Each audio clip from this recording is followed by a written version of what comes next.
Hello everyone, my name is Andrew and welcome back to Frames of Space.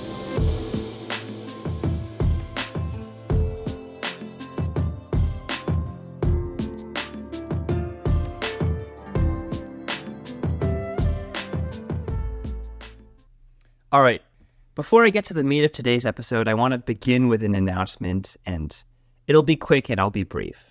But back in November, I made an episode where I talked a little bit about how I was going to start publishing episodes weekly instead of just once every other week for as long as I could. And obviously it wouldn't be feasible to do it forever, but my hope back then was to continue publishing weekly until the end of the year at least. Unfortunately, beginning around December 11th, I had to take a break from the podcast, which is why you didn't see episodes from me later on in December that year. But now I'm back, and I have definitive news on that front, which is that I will be publishing weekly for the rest of January. So from January 1st until the end of the month, you can definitively expect to see a new episode in your inbox every single Thursday. And then beginning in February, I will start uploading every other week again. So I really hope that you enjoy the weekly episodes this January while they last. Now that that's out of the way, time to get to the meat of today's episode, and I am really looking forward to it.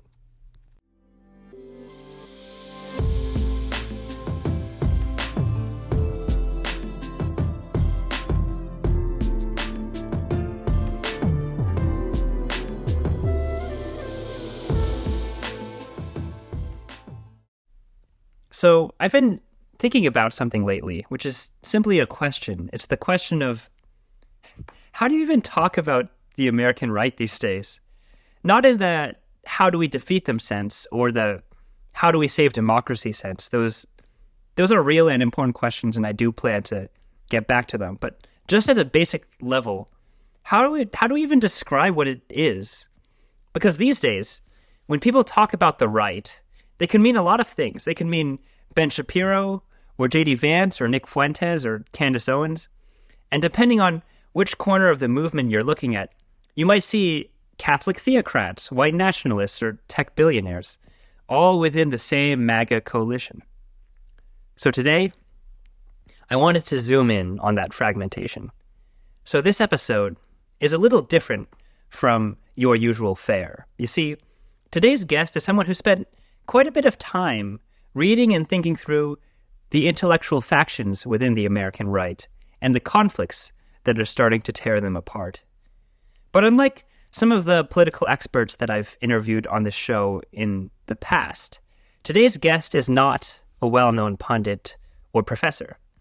But he is someone that, for years and years, I've had many off-the-record conversations with about stuff like the ideological splits inside the American right, or the rise of new media figures like Nick Fuentes, and the broader question of how right-wing politics in America got so strange so quickly. My guest today is Blaise Brosnan, a PhD candidate at UCLA and, full disclosure, a really close friend of mine. He may not have a book to sell or a Substack to promote, but he does have a deep familiarity with this material and a willingness to explain it thoroughly without flattening it into a caricature of itself. And in this conversation, we talk through the many different factions of the right and what the future of the MAGA movement might look like. Now here's my conversation with Blaise Brosnan. Hope you enjoy.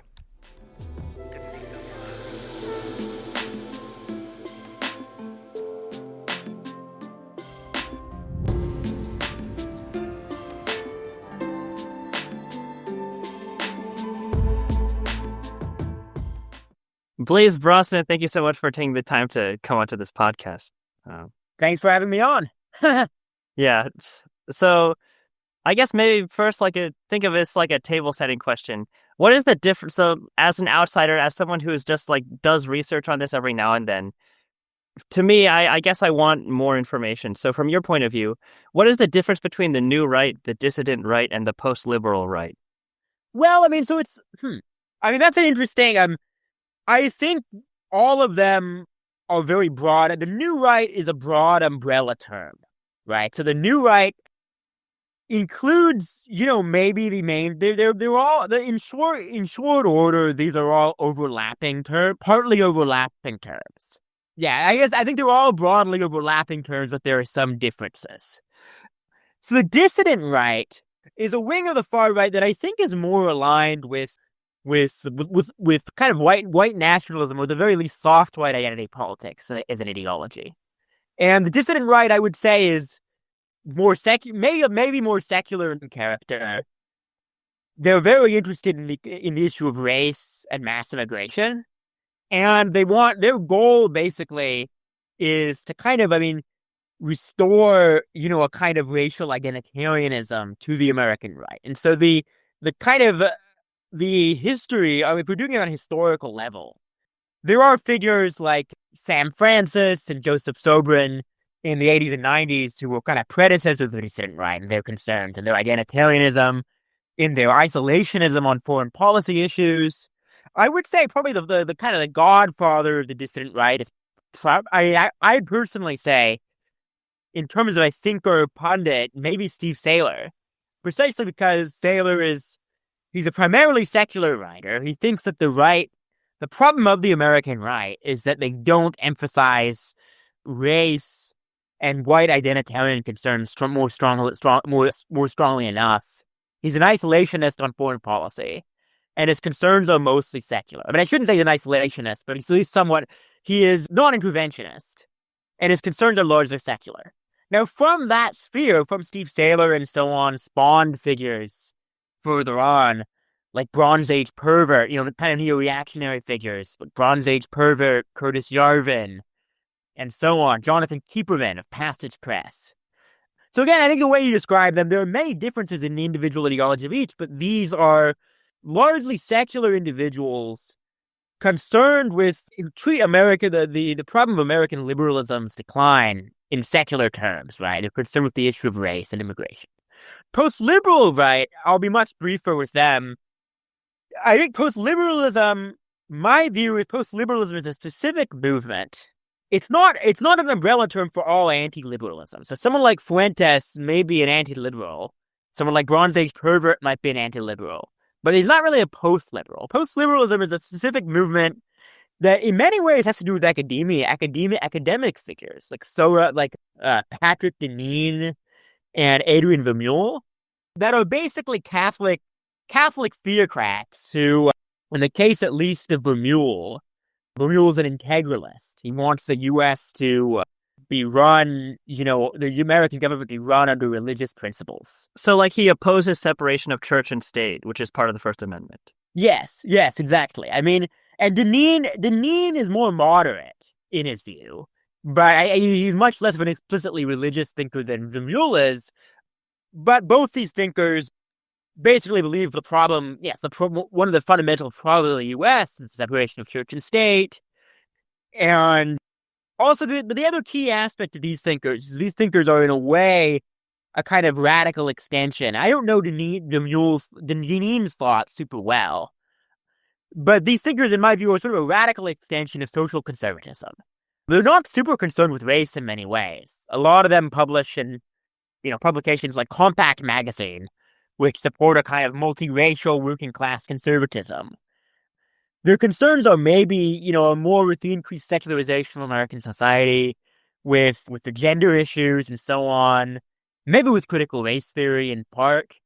But basically, it's this attempt to return the state to a kind of conservative moral teaching on on gender and sexuality and religion.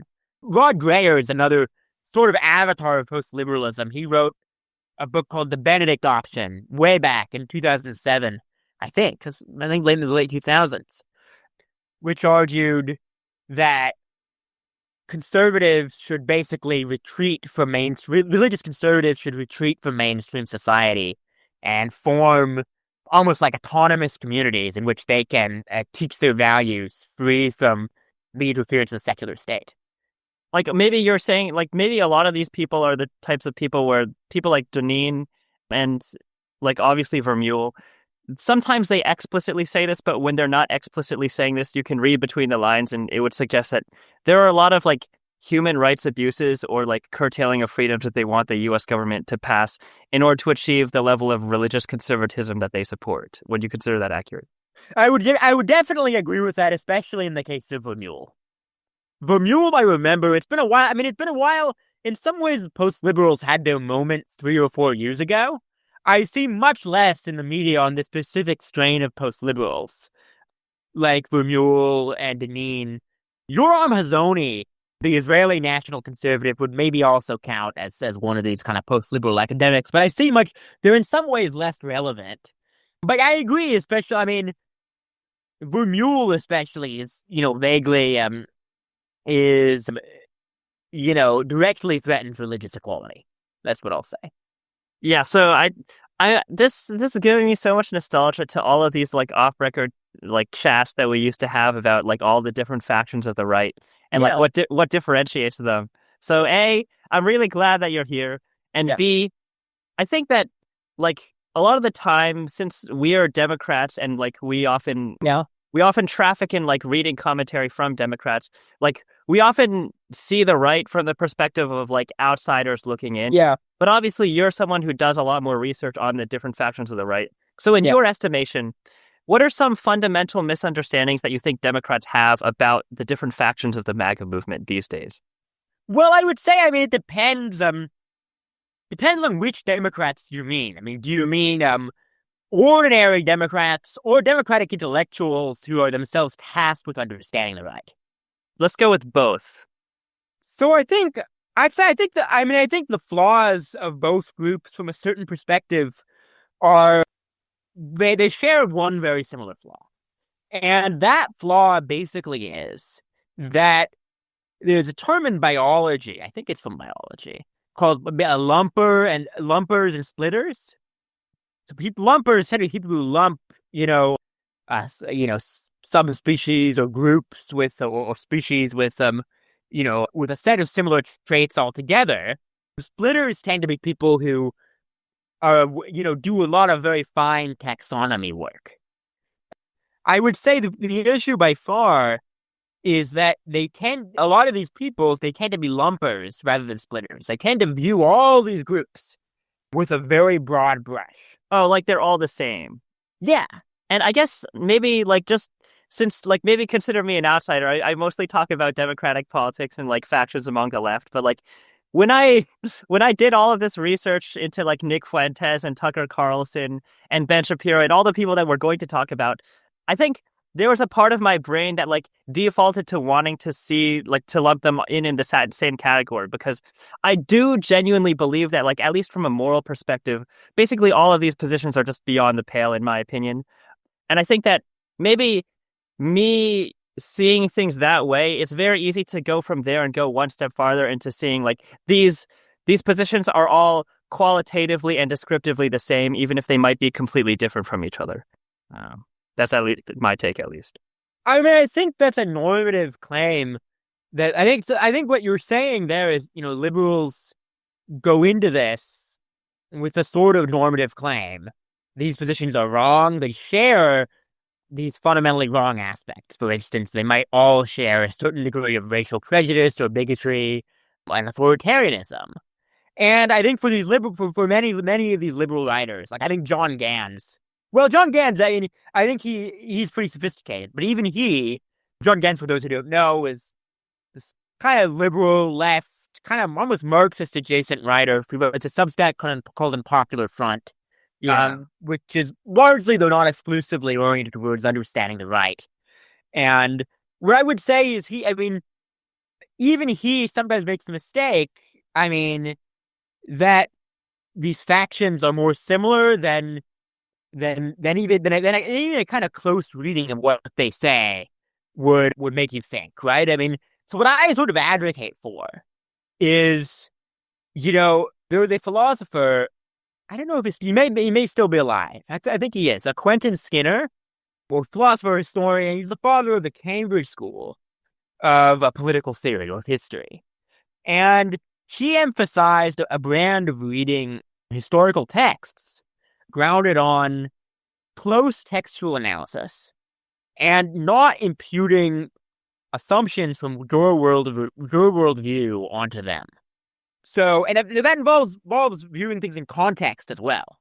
And he mostly did this for historical texts, way back.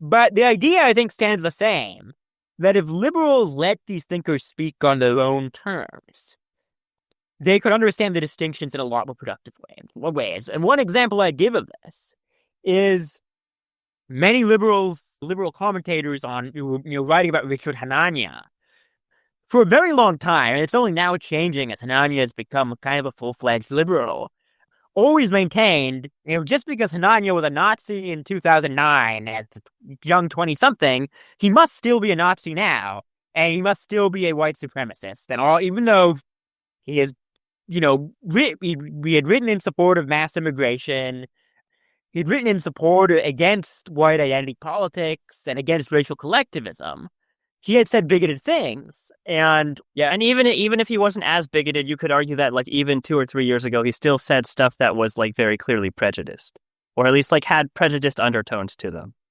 Yeah, exactly. And so, but liberals use that. That may be true, but many liberal commentators, including quite astute ones, use that to say, well, Hanania must still be a white nationalist, and there is no distinction between Hanania and Stephen Miller, let's say. When in fact, there's a huge distinction. If you actually read what people say faithfully, you can see that. So what I'm advocating for, in just this general discussion, which will be about the kind of ongoing battle within the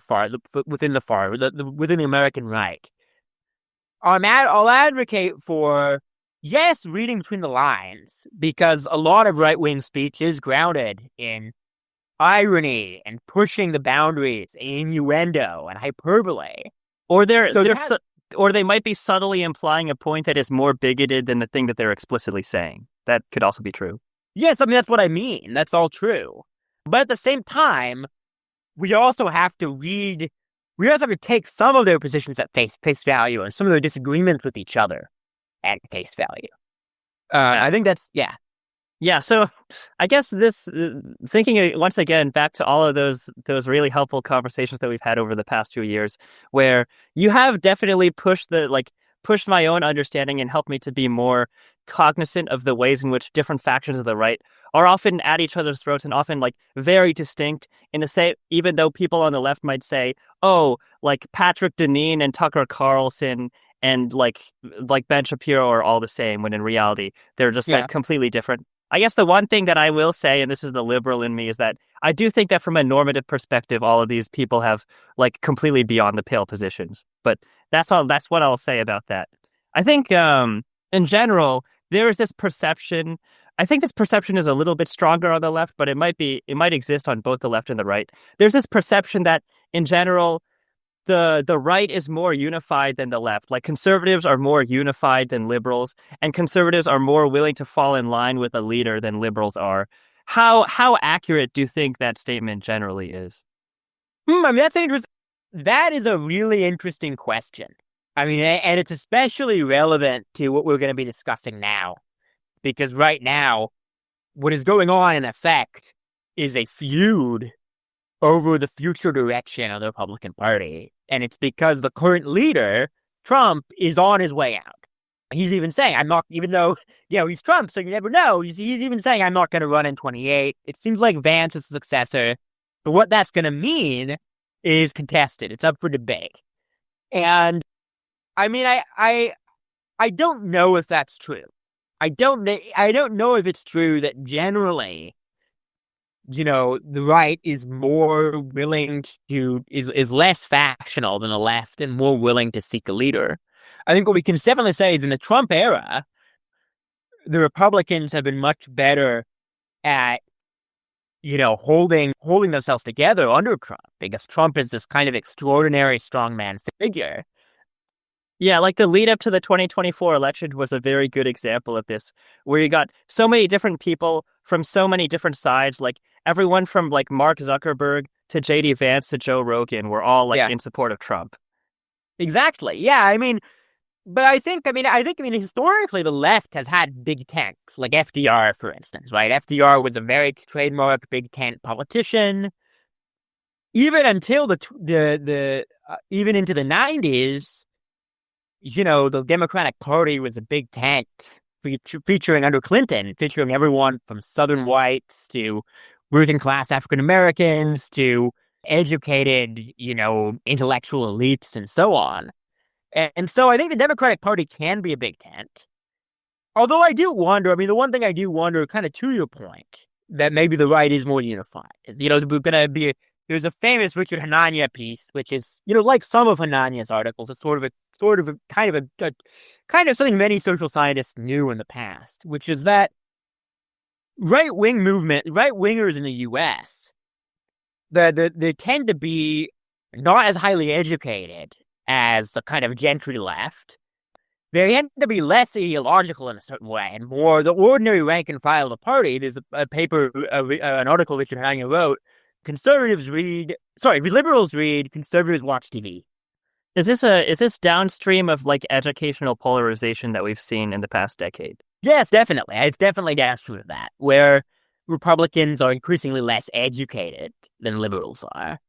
And the issue is, if conservatives are a TV watcher party, a party that is much less ideological than liberals and thinks much less in terms of principles on average than in terms of kind of instinctive feelings of disgust, reactions, like Jonathan Haidt talks about.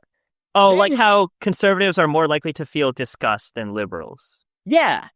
So if conservatives, I guess what I'm saying is if conservatives have those tendencies, then it might be that many of them, there is less kind of ideological juice in the party to sustain the kind of constant consternation that Democrats have had. There's maybe more of a tendency to fall behind a leader, but what I will say is lately there's been a ton of contestation on the right. If anything, it seems like the right is less cohesive than the left now. So it's an interesting question. Yeah, but I think maybe that does provide a pretty good segue into the next part of our conversation, which is about all of the contestation in the right, because I guess it's not that surprising, but it is notable how quickly so many different parts of like the Trump supporting factions have just like fallen apart, and now they're like at blows with each other. So maybe a good starting point would be the interview between former Fox News host Tucker Carlson and like anti-Semite Nick Fuentes. Could you talk about that? Because maybe that's a good like starting point to try to describe all the drama that's been unfolding. Yeah, that's a great starting point. Yeah, that's a great starting point. Sure, I'd be happy to.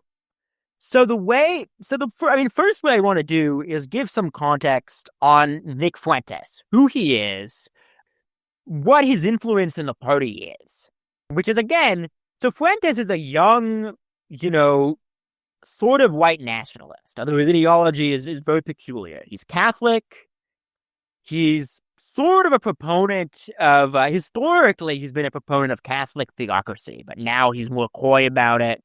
He is a white supremacist. He's against mass immigration. That's one of his main concerns, his opposition to mass immigration. Yeah, he's very blatantly bigoted against like black people and Indian people and so on. Exactly. And maintaining a certain sense of white identity and a kind of fear that white America will be lost is key to his ideology. He is also an avowed anti-Semite. And unlike what is interesting about Fuentes' anti-Semitism is, unlike figures like, Candace Owens, for instance, or, various conspiracy theorists who traffic in a kind of haphazard conspiratorial anti-Semitism. The Rothschilds, think about the Rothschilds family, or, Israel killed Charlie Kirk, all this stuff. Fuentes is less overtly conspiratorial, I'd say, but is at the same time very much a classical anti-Semite. He believes that Jews are a foreign force in American society, that they're responsible, that by advocating for Israel in the U.S., they are, in effect, committing treason on those grounds, and that they're responsible, for. At one time, he said all the wars in the world, for all the wars in the world. At one time, I think he said something along those lines, but many of the U.S.'s wars, at least. And he also believes they're responsible for mass immigration and for the decline in part of America as a white nation state. And so what we have is a very classical kind of anti-Semitism that, I mean, has much more in common with Nazism and 19th century, anti-Semitic nationalist movements like the Action Française than anything we've seen recently. Now, Fuentes is he has certain, I wouldn't call them redeeming qualities, but he has certain qualities that make him have a mass appeal. For one thing, he's extremely good ad hoc, off-the-cuff speaking. He's a very good orator. He plays a lot into the insecurities of young men. He's open about, never having been in a relationship and so on.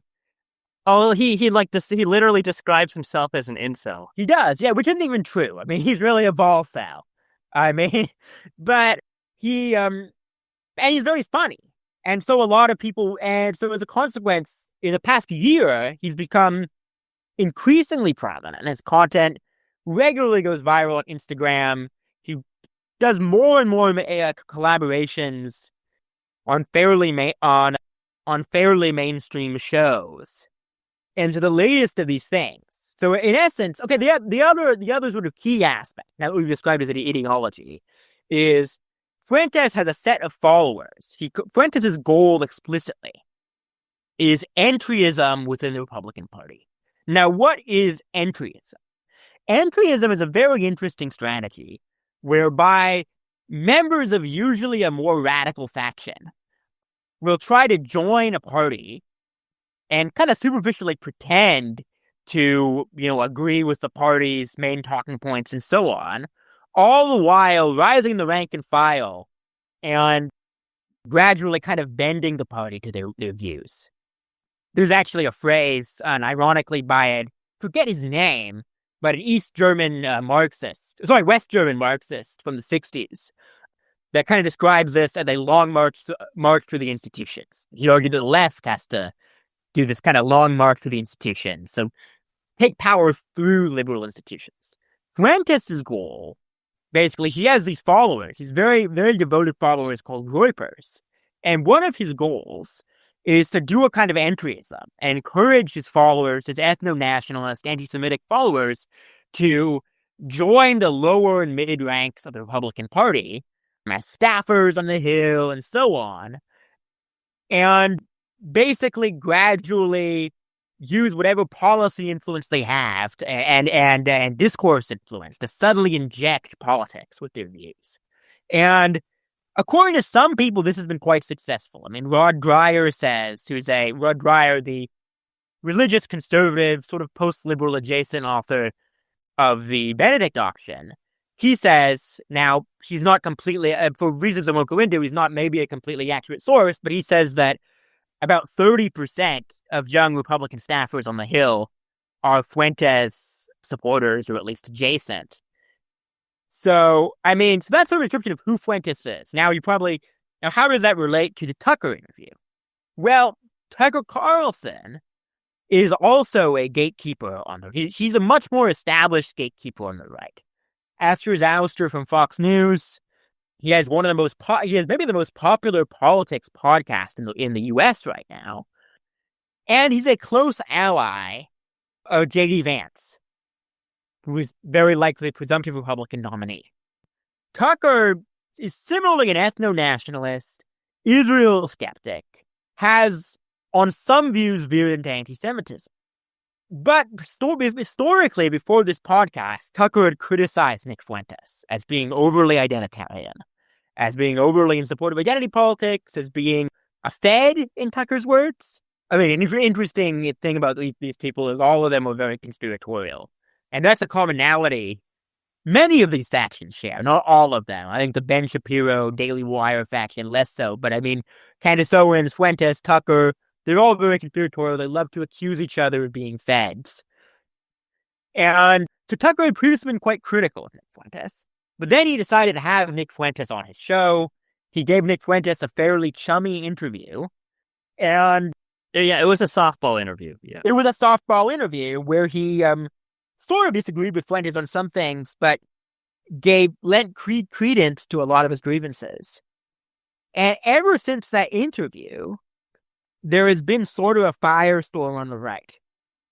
One of the most interesting things, which maybe we can talk about now, or maybe we can get into later, is I think the real inflection point of this was not even the interview itself, but the Heritage Foundation, the leading conservative policy think tank, their president made a very brief video message address saying that Tucker is always, even though Tucker did this friendly interview with a noted white nationalist, he's still a friend of Heritage, and that even Nick Fuentes shouldn't be canceled as well. And there was, as a result, a battle within Heritage between more traditional conservatives opposed to the influence of kind of white nationalism light in the Heritage Foundation, and younger staffers who tended to be, if not Fuentes adjacent, dissident right adjacent, and so on. And so far, I have not quite followed everything that has happened there. But what seems to have happened is, I think that the head of Heritage has apologized for the statement, and has, asked the kind of more traditional conservatives and the pro-Israel donors who are opponents of Fuentes and Tucker, and what he can do to make it better and so on. But so far, the resulting kind of schism within the organization has meant bleeding personnel, many old personnel, including Robert George, the leading conservative political theorist, have left their positions on the advisory board of Heritage altogether. And so the war is still going on, basically. Yeah.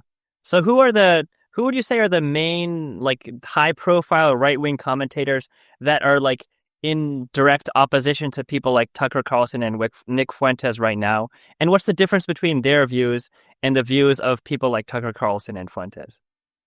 Well, I would say there were quite a lot of them. There were a kind of motley crew of traditional conservatives, but also, on the other hand, also people who are aligned with neoconservatism. Ironically, commentators who are in many cases not only opposed to Fuentes and Carlson because they're, Fuentes and Carlson are white nationalists, but because they're anti-Israel. So Ben Shapiro, Barry Weiss, Bethany Mandel, these are all neoconservative or neoconservative adjacent, at least, commentators who are, in many cases, strong supporters of the U.S. relationship with Israel, strongly Zionist, and so on. And many of them are also Jewish, and so it's twofold. They both embrace a vision of the U.S. as a multiracial society, and American conservatism is a multiracial movement and multi-religious movement that's tolerant of Jews and other minority groups. But they're also, on the other hand, they're also very large supporters of Israel as a state, which, again, there is sort of a contradiction there, because, or at least if not a contradiction, sort of a tension. Israel is an ethno-nationalist state that in many ways, is not so different than the dream state of a lot of dissident right types like Tucker or Nick Fuentes, whereby the religious majority, Christians, on Tucker or Fuentes' view, would be given some kind of social privileges of some kind within the state.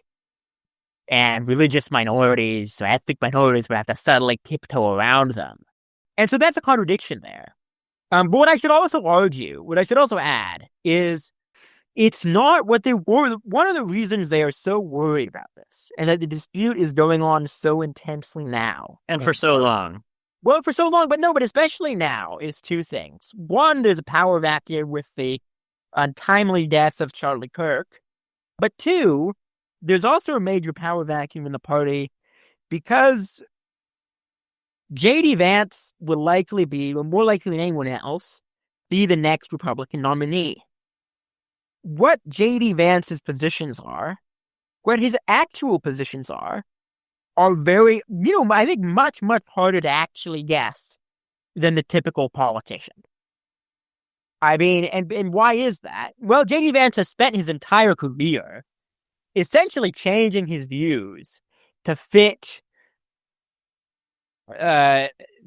basically whoever he thinks will give him power. And so he first came on the stage as a kind of never-Trump conservatism who, called Trumpism cultural heroin. He called Trump Hitler. He called Trump Hitler. He called Trumpism cultural heroin for the white working class. He had a very harsh view of the white working class. Now that the conservatives in general seem to have made white identity sort of an important aspect of their movement, Vance and Hananiah's words is sort of like the white Ibram Kendi. He views the American white working class as a beleaguered minority group that must be advocated for at every turn, including quite radical policies like murdering foreign drug dealers, restricting immigration, and so on. And so there's a contradiction with Vance now, which is Vance seems sympathetic to white grievance politics. And he's also very Machiavellian, it would seem, and oriented towards power. And so there is a fear that he'll see the way the wind is blowing, and he'll see the influence of figures like Fuentes and Carlson, who is an ally. Carlson himself has historically been an ally of Vance on the right. And he'll say, I have to pander to these people. But on the other hand, Vance is also very much a creature of the American elite. Despite his, working class background, he's a graduate of Yale Law School. And also Peter Thiel, Vance's really only real job he had before getting into politics was I believe as a managing director for Thiel Capital. And he's very much tied into Peter Thiel. And Thiel was a very big backer of Vance in the Republican Party, his Senate campaign, and so on, just like Thiel had backed Blake Masters, whose Senate campaign failed in Arizona, I think in 2020, I don't remember when, 2022. And so a couple of things, Peter Thiel is sort of another, so first Vance. So there is sort of a contradiction. Vance is much more pro-business than someone like Fuentes or even Tucker would be. He's very close to power, and yet there's a fear he may be willing to cave to the ethno-nationalism of figures like Fuentes, both ideologically and because he thinks he doesn't want to offend them, and he thinks they can be useful to him. Peter Thiel is another major figure in all this. Peter Thiel is a Silicon Valley, multi-billionaire venture capitalist. And he was involved in a number of projects. He was involved in PayPal. He was one of the founders of PayPal along with Elon Musk.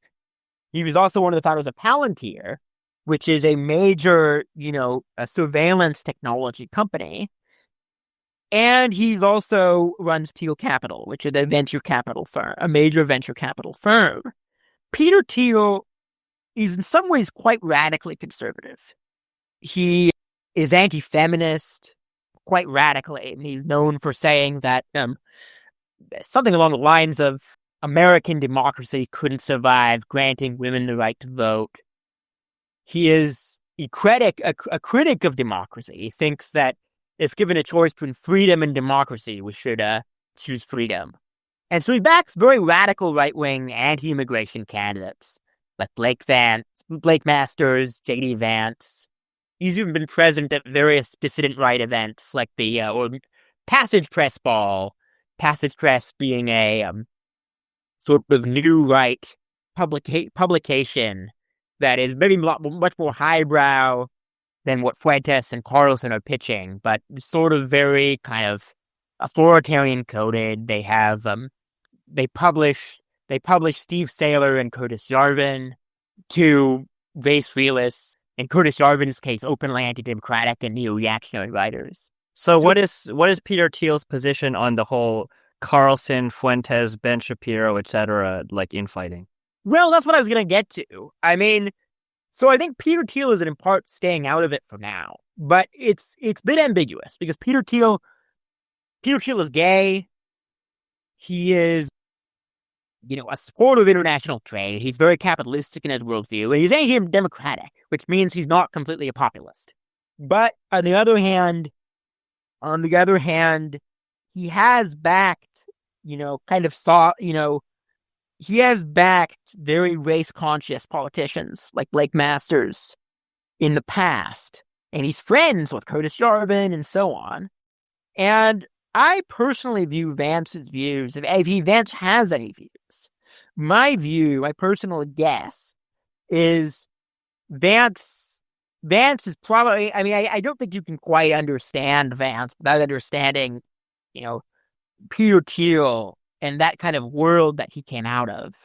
And so, the other aspect of Peter Thiel also is that Peter Thielism is not anti-interventionist. Palantir Technologies, one of Peter Thiel's companies, is a big supporter of sending weapons to Israel and Ukraine and so on.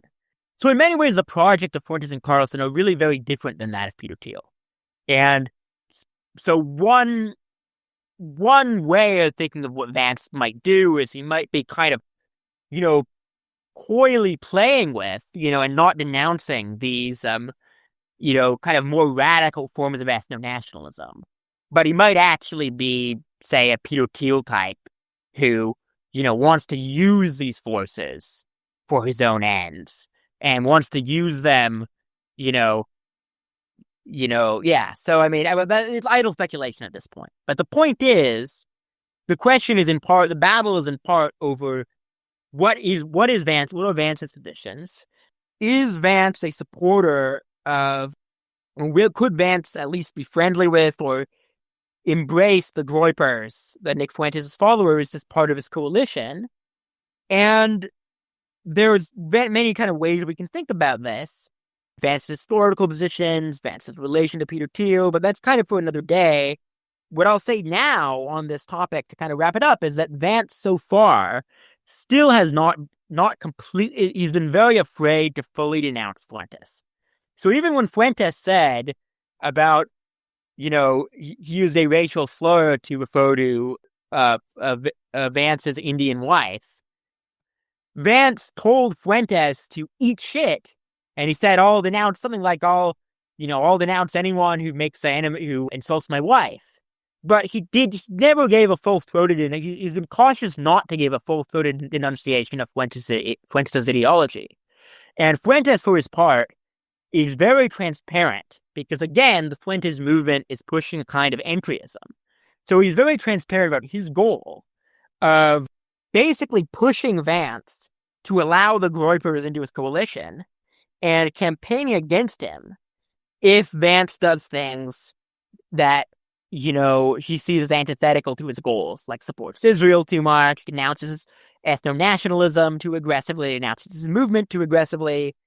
And I think the way Fuentes and his followers see it is Vance is someone who is kind of an empty vessel. And so they're kind of very aggressively bullying him. Like Fuentes mocks his weight and calls him jelly donuts. In part because I view him as mindless. And the result is a lot of people in the neoconservative movement are seeing this and seeing Vance's ties to Tucker and people like that and refuse to denounce Fuentes. And as a result, some of these neoconservative types, the pro-Israel Republicans. Some of these pro-Israel Republicans are becoming very skeptical of Vance too. Okay, so what would the consequences be if J.D. Vance decided to formally welcome Nick Fuentes and his followers into the Republican coalition? Well, so this kind of gets to that's actually a very nice segue into the next section of discussion. And the question is, okay, Fuentes is a white nationalist. He's validly a white nationalist. But what do we really make? But again, this is kind of requires us to use kind of our interpretive skills effectively. Because even if Fuentes is a white nationalist, paradoxically, it's not true that Fuentes' popularity, the popularity of bigoted podcaster types like Fuentes, is actually the product of white nationalism directly. So there's a recent Manhattan Institute poll. I think it was the Manhattan Institute study. It was, yes. Yeah. That showed that it's not so much that young conservatives are really more white nationalists as a group. In fact, they're much more racially diverse than before. But they're joining they are A, much less informed, B, express much more bigoted opinions. Anti-Semitism is strikingly common, and one of the largest Holocaust denial is strikingly high, especially among Black and Hispanic conservatives. And so they're and this kind of gets back to the Hanania point about the Republicans being a party, a ultimate low information party. And so what Fuentes hopes is happening is that what many people fear is he's welcoming all these white nationalists to the party. What seems more likely to me is that a lot of the young people listen to all these podcasts, like Candace Owens, Tucker, Fuentes, and so on, are not white nationalists themselves, but rather are less informed, quite conspiratorial, and given to casual bigotry. And yet they're a very diverse group in general, and they have diverse opinions on a variety of topics.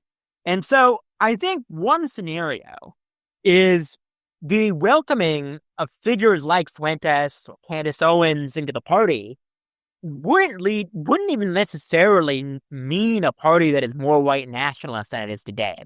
But it would just reflect a party that is lower socioeconomic status, more casually bigoted, conspiratorial, and so on. Low human capital, in Richard Hanania's terms. Okay, describe the term low human capital. Like, what does it mean for, Republicans to be a low human capital movement?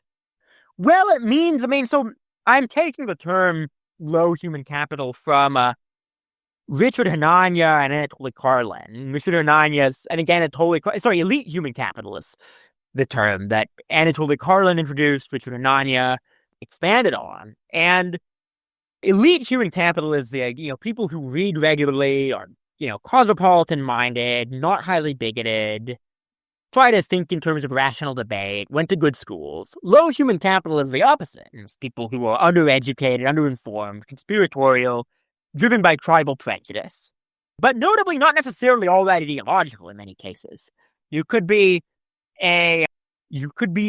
someone who listens to, Candace Owens, Tucker Carlson, Myron Gaines, and Nick Fuentes, all these very bigoted podcasts, and not have much of a coherent worldview. Just think that they pose interesting ideas that are against the mainstream. Yeah, like Nick Fuentes might say something very bigoted against Indian people, and then the lower educated people who watch him on a regular basis, they might not have some extremely coherent view about how one race is inferior to another race. They just think that he's funny and charismatic, so they keep watching him. So a lot of the casual bigotry and explicit bigotry, it sort of seeps into their subconscious, even though it's not one of their very deeply ingrained, very thought through beliefs. That's exactly it. And it's the rise of this. Podcasters have in many ways taken over the role of traditional newscasters in informing the public. And a lot of these podcasters do a very bad job of it. And they just basically, spread complete nonsense and lies unchecked. Fuentes, I think, by the way, is one of the less conspiratorial of this ilk of people. I would say he's equally as bigoted, but less conspiratorial is interesting. Can you elaborate on that? Well, I think one thing Fuentes has done to kind of increase his appeal is criticize people like Candace Owens for advancing conspiracy theories, like Charlie Kirk being killed by Israel, for instance. Okay, so Candace Owens created or at least spread the conspiracy theory that Charlie Kirk was killed by Israel. Yes, that's correct. All right, carry on. That's correct. I think Fuentes' worldview is very classically conspiratorial in the sense that he views basically certain groups of people by virtue of their background as in an inexorable conflict with the white American Volk. But that's sort of a footnote. These are all at bottom conspiratorial people. But the point is, just because Fuentes and some others openly espouse white nationalism doesn't mean that followers are really listening to them because they themselves are white nationalists. I think there's a direct relationship between them listening because they're bigoted, they like bigotry, but it's casual bigotry that doesn't have as specific of a worldview as like there might be like white nationalists that have like a very, very clear ideology of why they believe white people are superior to other races. These people are like more casually bigoted in that they haven't really thought like through these opinions that much. It's more like a product of their own like in-group, out-group differences as a result of their intuition. Yeah, exactly. And just to sort of sum up this discussion, I mean, this section of the discussion at least, is what I'd say is that there's sort of three possibilities. What happens if Vance welcomes Groypers into the party? One would be it doesn't change much because they're a minor faction.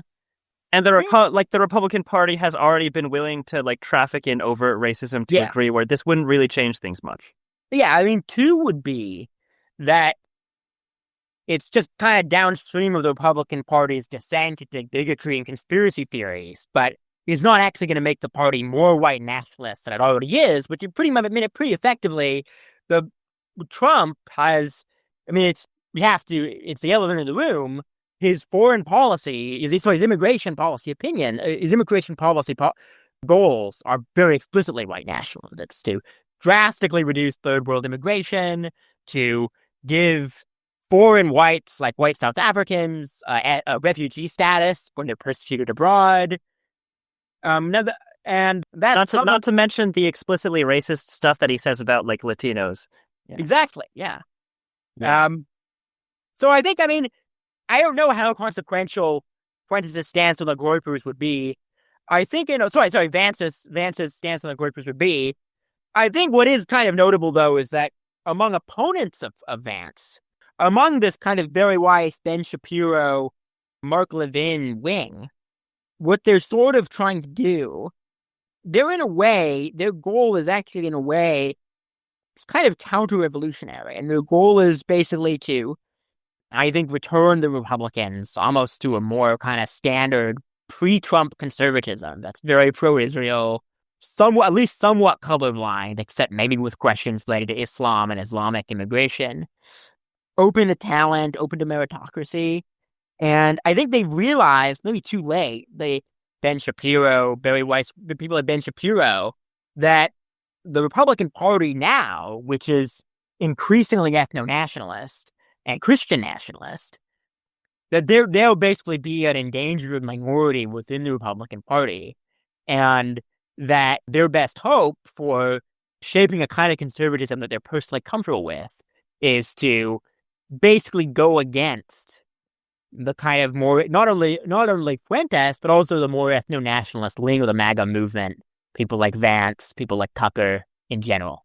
So I guess now I'm kind of curious, maybe for a little bit of context, the interview you sent me between Ezra Klein and John Gans, I thought it was pretty useful, especially one part where they start talking about how social media sort of serves as like sort of incentives that get, like Nick Fuentes would not have been birthed in any other media environment other than the very specific media environment that we currently reside in, one that prizes like Twitter and Instagram and TikTok and like 30-second reels and stuff. It kind of reminded me of an interview that I hosted recently with Joseph Heath, who is a Canadian philosopher. Yeah, I know Joseph Heath. He's great. Yeah, he talks a lot, and we talked a lot in the interview about the difference between quote-unquote fast thinking and quote-unquote slow thinking. Like, there's our own intuitive cognition, like it's our instincts, it's what our gut tells us, it's what our heart tells us to do in the heat of the moment. And then there's the analytical reasoning, like the far more slow processing where we logic our way through problems over a long period of time. Yeah. I'm going to quote his article right now. Okay. A central feature of intuitive cognition is that it is fast, while analytical reasoning is slow. This means that an acceleration in the pace of communication favors intuitive over analytical thinking. Yeah. Populists will always have the best 30-second TV commercials. Social media further amplifies the problem by removing all gatekeepers, making it so that elites are no longer able to exercise any control over public communication. This makes it easy to circumvent them and appeal directly to the aggrieved segment of the population. The result is the creation of a communications environment that is dramatically more hostile to the analytical thinking style. End quote.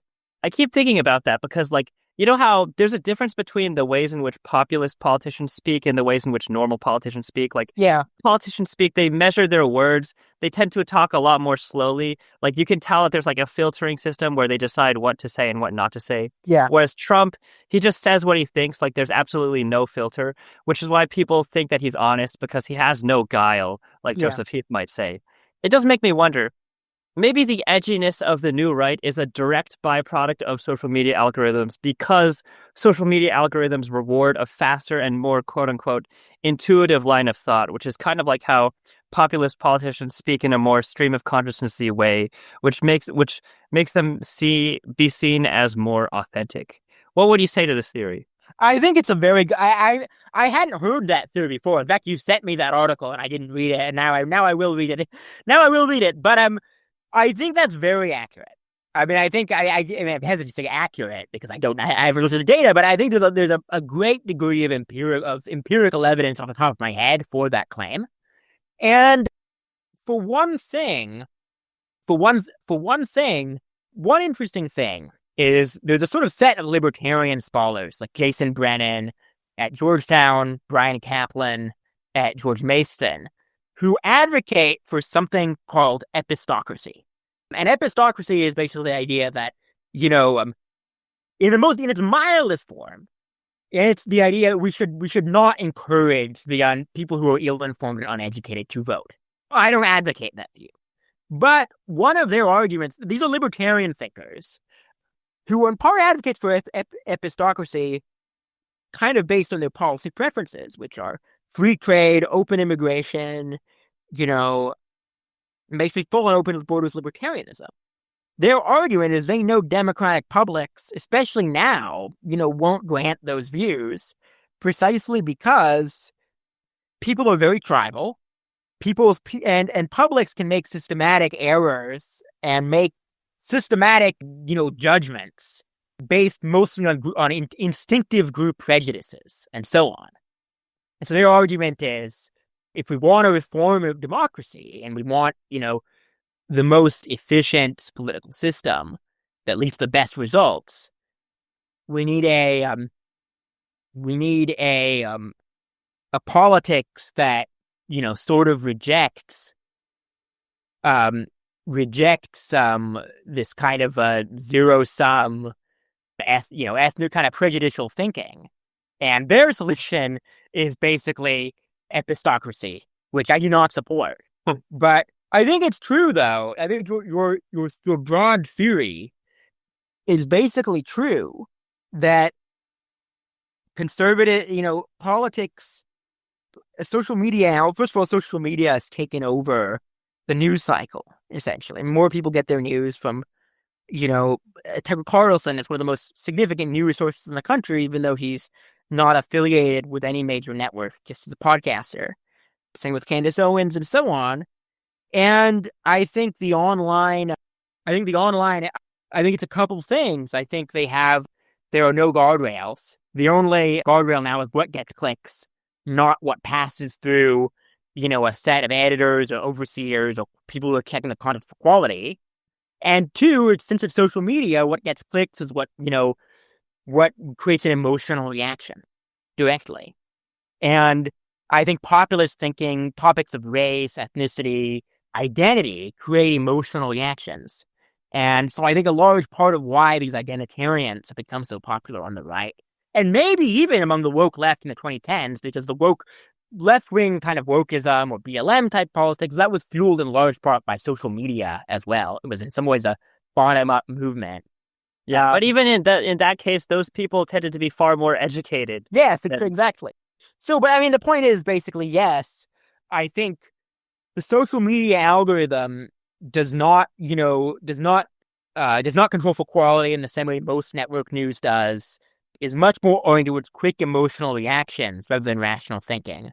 And humans are on some very primordial level, very tribal beings. I mean, and when you have a social media landscape and a news landscape that's carefully, almost scientifically designed to cater to people's basic instincts, then you'll have a ripe atmosphere for populism. This kind of makes me think a little bit about yet another quote. This is something I quoted directly to Joseph Heath, but maybe it'll be worth it to quote it again because I do think that like rational analysis, like the sort of like trying to logic your way through things, like the slow mode of thinking, all of that takes time and all of that takes effort. Like it is very, very hard to engage in analytical thinking on a regular basis, especially if you're destitute. And I think that effort is a sort of a gap between the left and the right, where the left, when it comes to like language policing, telling people to use certain pronouns or telling people to have certain like new positions on race or gender, I do think that a lot of the time they are correct on the merits, but regardless of whether they are correct on the merits, they are more cognitively burdensome than a lot of the, this is kind of sad to say out loud, they're more burdensome than a lot of the casual bigotry that people on the right espouse on a regular basis. So here's the quote. People are not rebelling against economic elites, but rather against cognitive elites. Narrowly construed, it is a rebellion against executive function. More generally, it is a rebellion against modern society, which requires the ceaseless exercise of cognitive inhibition and control. Elites have basically rigged all of society so that, increasingly, one must deploy the cognitive skills possessed by elites to successfully navigate the world. So the examples that he gives would be like trying to open a bank account, renting an apartment, or obtaining a tax refund. And like those are all things that require extremely cognitively burdensome analytical processing. I think another example of something that might require extremely burdensome analytical processing is just trying to get your news from the right people, from trustworthy people that can always deliver you reasonable points in a way that like you can do in a way that does not feel cognitively burdensome for you. Like trying to figure out which news sources to read and which news sources to trust is a form of analytical thinking that's become harder and harder and harder because the gatekeepers are gone. It's not like everyone watches the same 3 or 4 cable news channels like they did decades ago.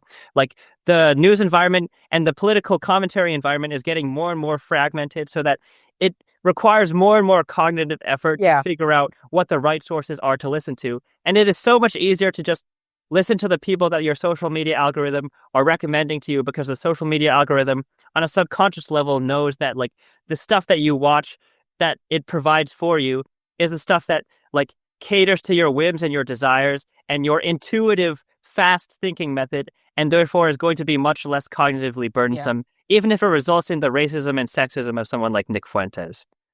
So that's my bit of editorializing. What would you say, like, would you say that there are any like very specific psychological tendencies that you observe within MAGA circles that are especially unique compared to other political coalitions within the US? I mean, so I think I just want to, before I respond to that, I think what I want to say is I agree with Joseph Heath's conception of this as a revolt against cognitive elites. I think no time, I was actually talking to a friend of mine just yesterday about how never has intelligence been more important. Raw intelligence, not even educational level purely, but raw intelligence been more important to success in the world. The returns to IQ in terms of salary, in terms of ability to manage your life, given that life is increasingly complicated, have never been greater. And I think a lot of I think it makes intuitive sense to understand a lot of the anger of, kind of downtrodden, white, lower middle and working class as kind of the result of that.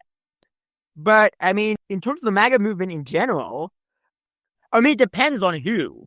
But what I would say, the common denominator across the new right, so the new right is like it's a broad umbrella term, going from dissident right types like, like Steve Saylor, well, maybe not Steve Saylor, but dissident right types to Fuentes types is paranoia, conspiratorial sentiment, fear. I think the Nazis were afraid of the Jews. Like the reason why the Nazis committed genocide against the Jews is because of how afraid they were of them. And I think that type of fear is present among many of people within the MAGA right these days. Well, I think fear and also a sense of victim.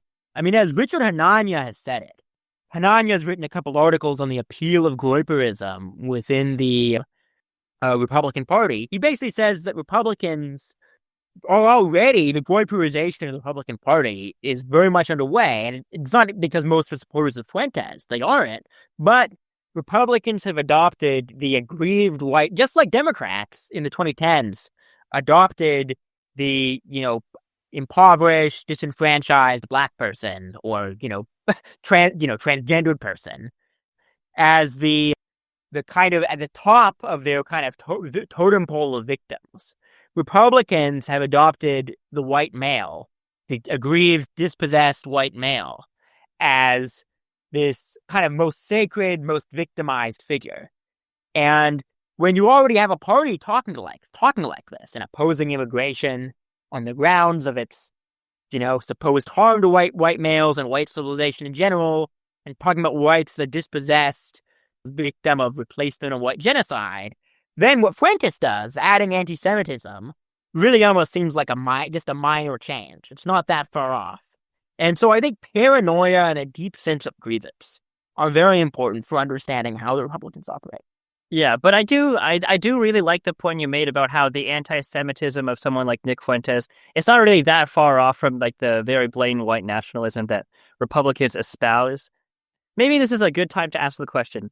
Do you see the MAGA movement as like a natural extension of Republican parties, like the Republican Party politics before it, or do you see it as like a radical usurpation of the Republican Party? Let me think. I mean, that gets to sort of an interesting question. I think it's both.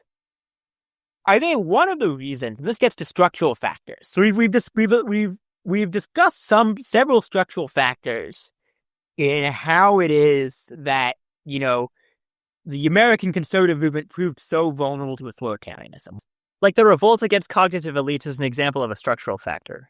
Yeah, and also social media, the takeover of social media and news. I think another structural factor is the American party discipline in the U.S. is very weak compared to other Western countries.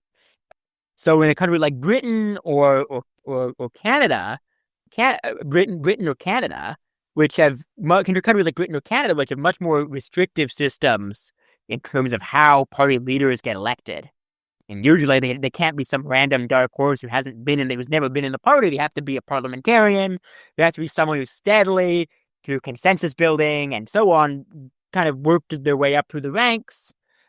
So those parties have many parties in the parliamentary system have sort of structural safeguards against populists and strongman figures like Trump from taking over.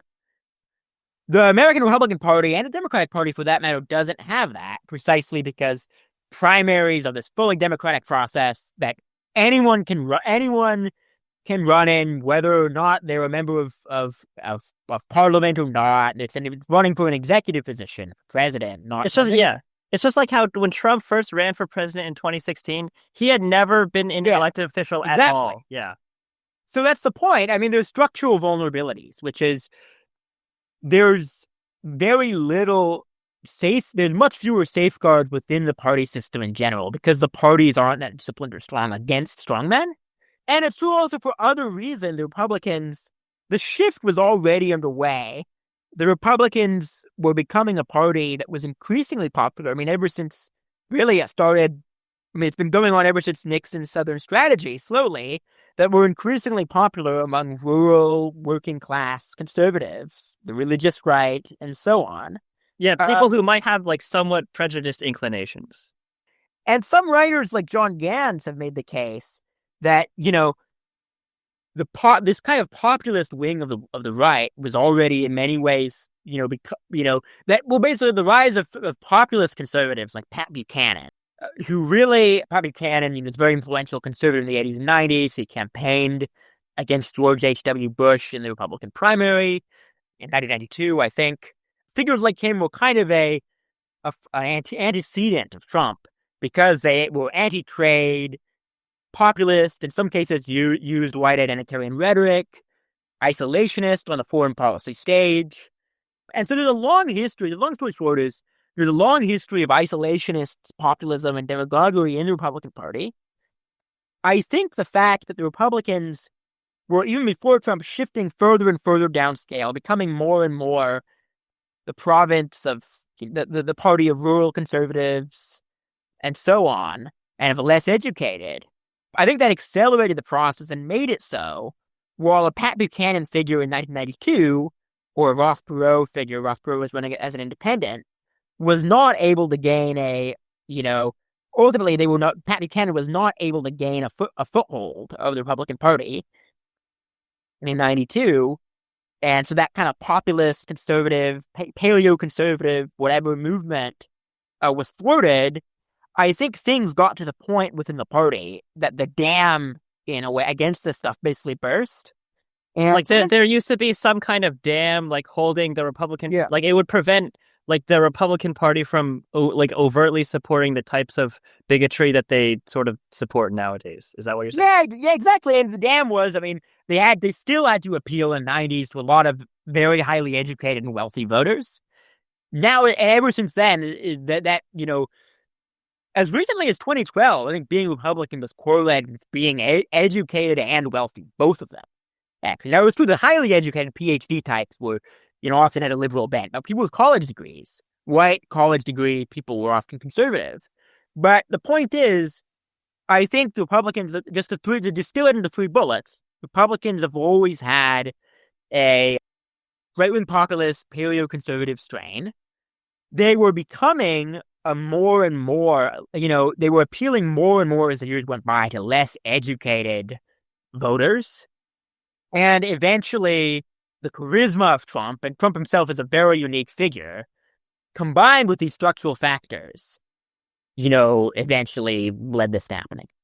So this is kind of interesting, but I do want to know, like, how important this is in the grand scheme of things. Like, for example, a while back, I asked you, like, let's say that J.D. Vance accepts the Groypers into the coalition, like, what would happen? And you said there's a chance that it wouldn't actually have that much of a deleterious effect from political perspective because, like, the dam has already broken and it's been broken for a while. Yeah. But I am curious about, like, just what the consequences of this are. So, like, for example, the whole thing about how, like, it wouldn't, like, we don't actually think that it would be that big of a deal if the Groypers got accepted into the coalition. Like, what are the odds that none of this MAGA infighting matters at all by the end of 2026? Well, I do have a sort of a note to, I guess, end on roughly. I mean, which is that I can see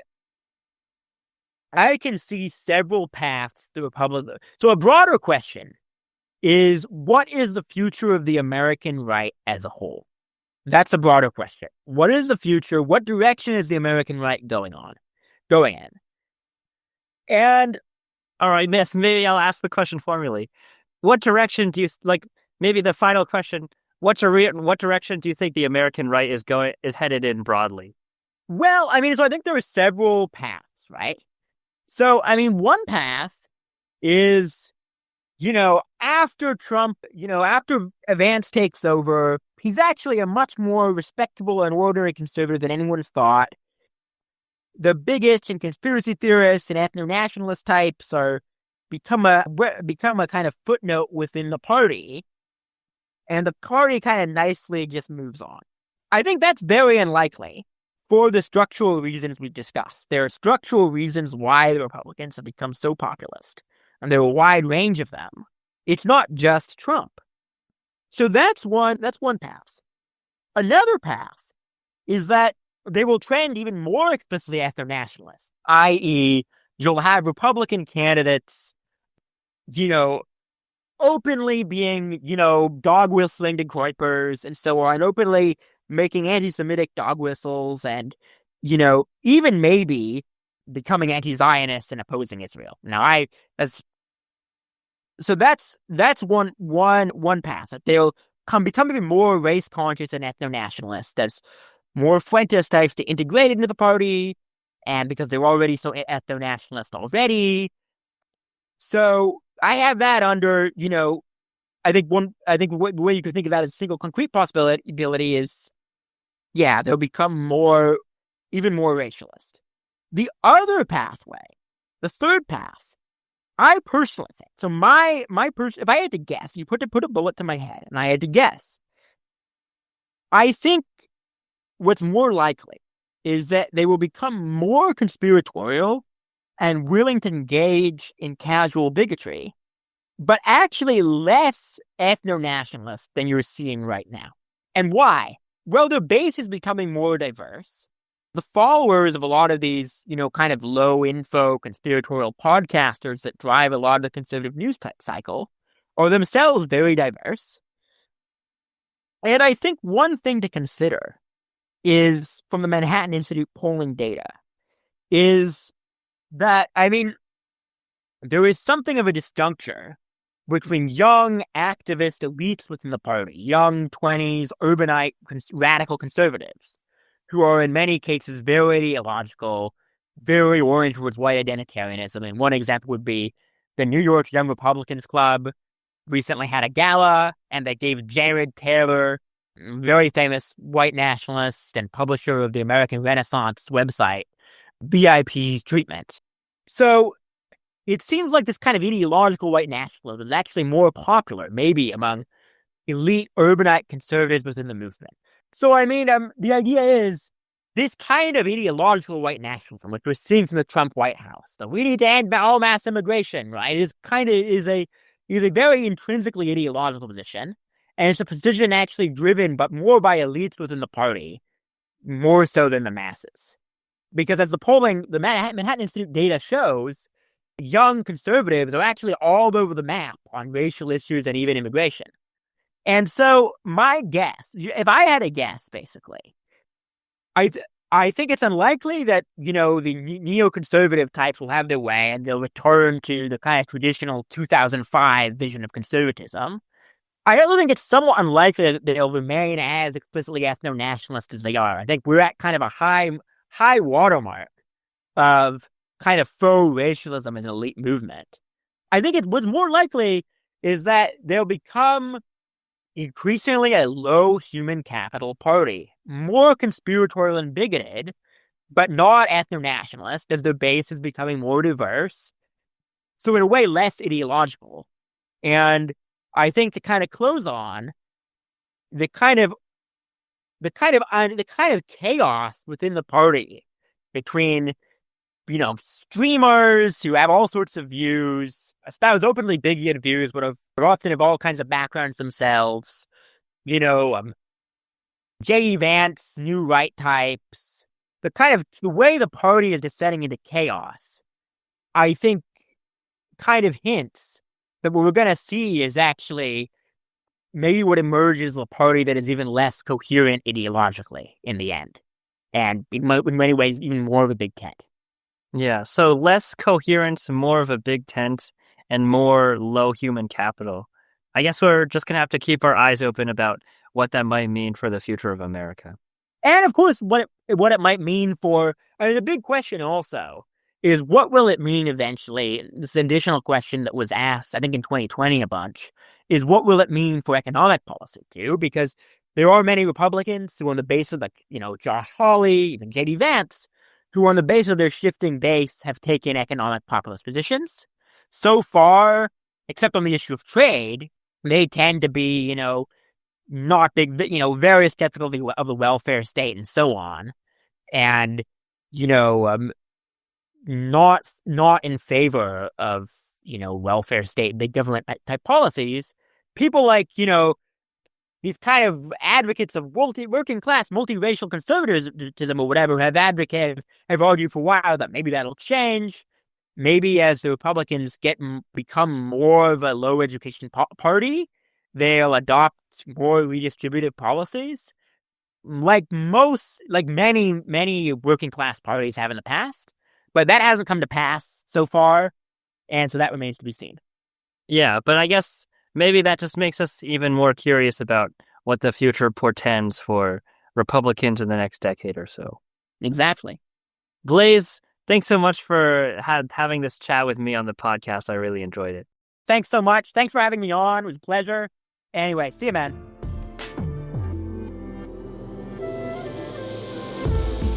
Thank you for listening. If you enjoyed this episode and would like to hear more, make sure to follow this podcast on Spotify, Apple Podcasts, or anywhere else that you get your podcasts from. Until next time, goodbye.